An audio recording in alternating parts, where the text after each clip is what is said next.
Hi friends, free knowledge channel में आपका स्वागत है।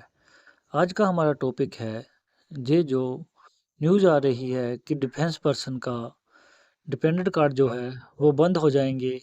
क्या वो सही है? अगर ये न्यूज़ सही है तो इसके बाद कौन से कार्ड बनेंगे और उसको बनाने के लिए हम सबको क्या करना चाहिए?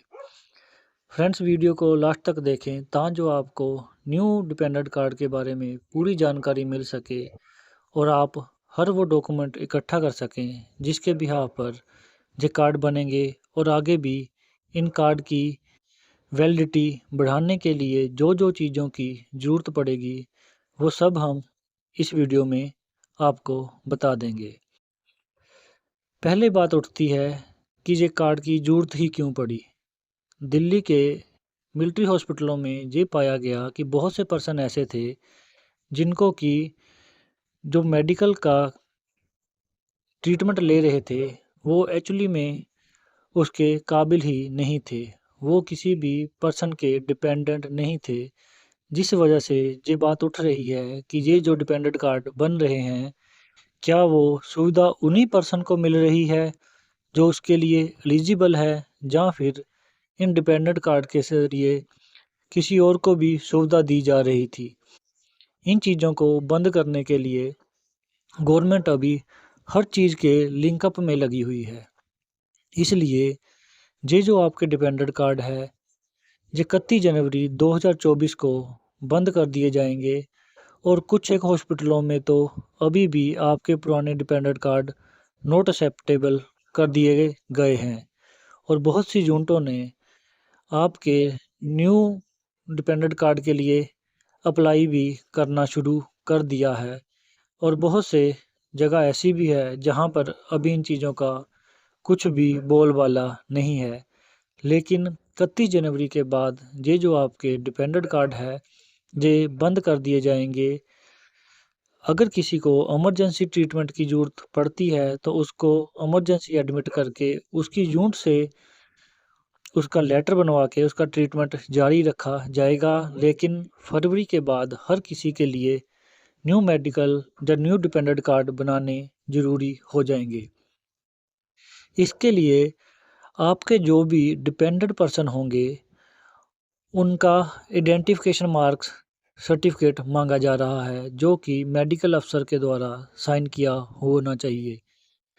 ये सिविल डॉक्टर भी हो सकता है या फिर मिलिट्री का डॉक्टर ही जो आपके इस आइडेंटिफिकेशन मार्क को चेक करेगा। जिस तरह हमारे जो बॉडी के ऊपर दो निशान होते हैं जो कि भर्ती के टाइम पे भी कईयों के लिखे जाते हैं, उसी तरह आपके डिपेंडेंट के भी दो मार्क निशान उस सर्टिफिकेट के ऊपर होंगे।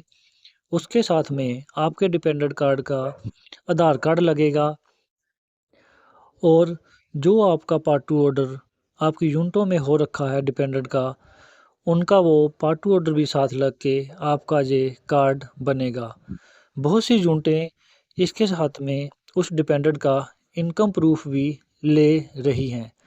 इनकम प्रूफ का मैटर ये है कि जिस तरह एक्स सर्विसमैन को भी उन्होंने बता रखा है कि जो भी डिपेंडेंट 18 साल से ऊपर है उनको हेल्थ ये डिपेंडेंट कार्ड तभी लागू है अगर उनकी एनुअल इनकम 1,20,000 से कम है।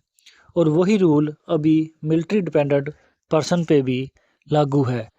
मिलिट्री में जो भी पर्सन या फिर आपका डिपेंडेंट आपकी वाइफ को छोड़कर आपके बच्चे प्लस आपके माता पिता या फिर आपका कोई ब्रदर सिस्टर जो आप पे डिपेंडेंट है, अगर वो 18 साल से अबव है तो उसकी इनकम अगर 1,20,000 एनुअल है, एनुअल इनकम वो मानी जाती है जो कि 1 अप्रैल से लेके 31 मार्च के बीच में हुई गई इनकम को एनुअल इनकम माना जाता है। अगर ये इनकम 1,20,000 से ज़्यादा है तो उस पर्सन को ये जो डिपेंडेंट की फैसिलिटी है वो गवर्नमेंट नहीं दे रही है और वो बंद की जाती है।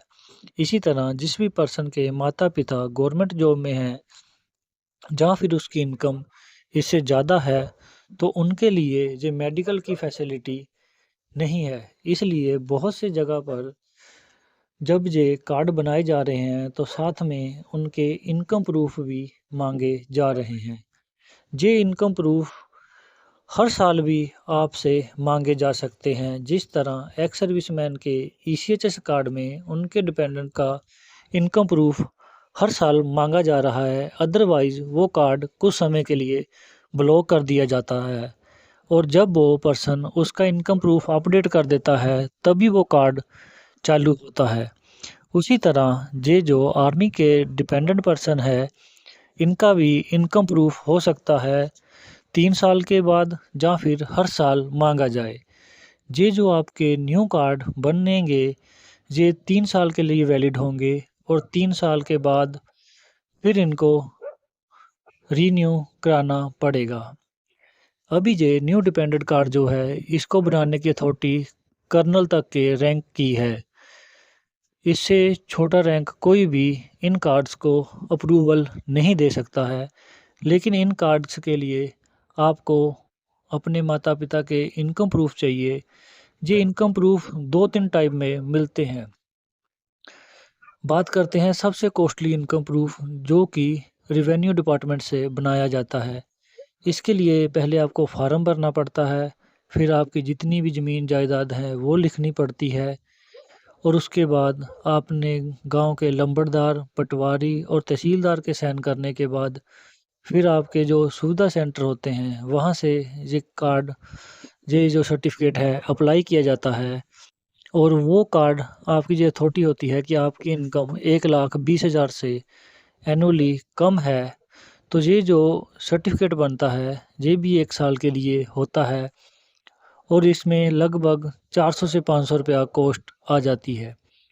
दूसरा होता है कि आप अपने जितने भी डिपेंडेंट हैं उनको इनकम टैक्स की साइट में रजिस्टर कर दो। जब आप उसमें रजिस्टर कर दोगे तो उसके बीच में एक 26 एएस निकलता है जो कि एनुअल टैक्स की स्टेटमेंट होती है, जिसके बीच में आपके डिपेंडेंट को किसी भी बैंक से कहीं से भी जो पैसा मिलता है तो उसकी स्टेटमेंट आ जाती है। मोस्टली ये कम ही पाई जाती है। जिन पर्सन के गवर्नमेंट जॉब नहीं है या फिर कहीं भी सैलरी से पैसा नहीं आता है, तो ये जो होती है नील इनकम होती है जो कि इन चीज़ों में बहुत कामयाब रहती है और एक्स सर्विसमैन भी ऑलरेडी इस 26 एएस या एनुअल टैक्स स्टेटमेंट का ही यूज़ करते हैं और उसे अपने इनकम प्रूफ के तौर पर दे देते हैं। तीसरा होता है एआईएस। एआईएस भी इनकम टैक्स की साइट में मिलता है, लेकिन एआईएस के लिए आपको पहले इनकम टैक्स की साइट में रजिस्टर करना पड़ता है और हर साल आपका एआईएस बनता रहता है, वो तभी आपको जनरेट होके मिलता है। इसमें आपका कुछ भी ज़्यादा पैसा नहीं लगता है। ये आपको 50 या 100 रुपये में कोई भी आपका अकाउंटेंट ये चीज़ें आपको निकाल कर दे देगा। इस तरह ये जो न्यू डिपेंडेंट कार्ड बन रहे हैं, इसके लिए आप सबको तैयार रहना पड़ेगा और अपने डॉक्यूमेंट इकट्ठे करने पड़ेंगे क्योंकि फरवरी के बाद हो सकता है कि आपको इन चीज़ों की ज़रूरत पड़े और आपको डिपेंडेंट कार्ड बनाने के लिए ये 3 टाइप के डॉक्यूमेंट इकट्ठे करने पड़ेंगे। तभी आप अपने ये डिपेंडेंट कार्ड चालू रख सकते हैं।